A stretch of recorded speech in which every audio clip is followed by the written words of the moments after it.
Ole Miss position previews here at Mark Rogers TV, the voice of college football. Next.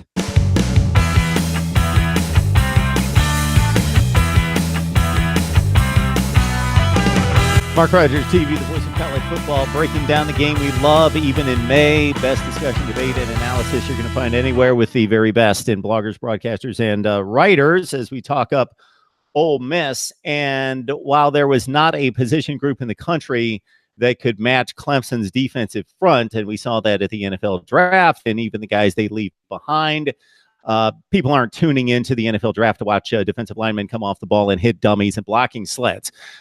We tune in to watch guys run fast and spin around and catch footballs. And if there was a group that showed out, it was Brown and Metcalf and Lodge at the NFL Combine. Those guys are gone.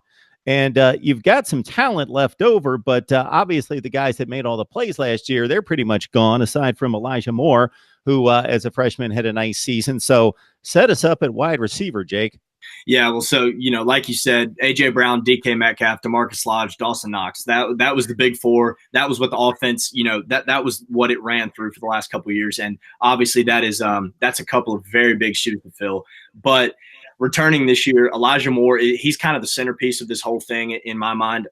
He last year as a freshman, he's a smaller guy, only about 5'8", but he's got a lot of speed.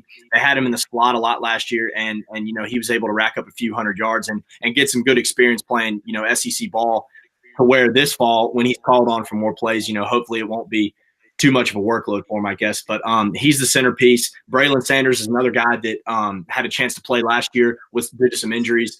And he performed very well when he had the chance to. And then Miles Battle is another big one. He was a big 4-star recruit coming out of high school. Came in last year, didn't really see any significant action, but really bulked up.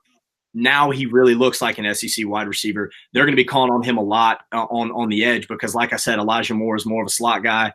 Braylon Sanders is kind of a hybrid, but tended to play more on the outside. But Miles Battle, he is straight up. I mean, he's obviously not the muscle, the human muscle that DK Metcalf was, but he's got that kind of a body. He wants to go up and get the football. He wants to run straight, and he wants to make big plays. And then after that, Dontario Drummond, he's a guy who came in. He got a lot of action during spring practice. They like him a lot. I think they're expecting him to make some big plays. He looks like he's going to be more of an outside wide receiver with Miles Battle there. And then the Rebs signed Dennis Jackson, Jonathan Mingo, two big 4-star guys from Mississippi. The Rebels did a very good job.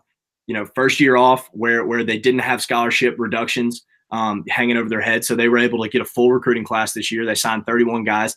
And so they brought in a few good receivers. They also returned a few good ones. So, Matt Corral's got the weapons at his disposal with running backs and wide receivers to have another very good, productive offense with Rich Rodriguez. Yeah, when you look at Moore and Sanders' numbers, most of them came against the lesser opponents, although Moore had a huge day against South Carolina, 11 catches for $129, and down near the end of the season against the likes of Texas A&M and Vandy in the SEC, he started to become more of a factor in the offense. And Jackson and Mingo, got to be excited about those two guys, both ranked in the top 32 in the nation, according to 247's composite.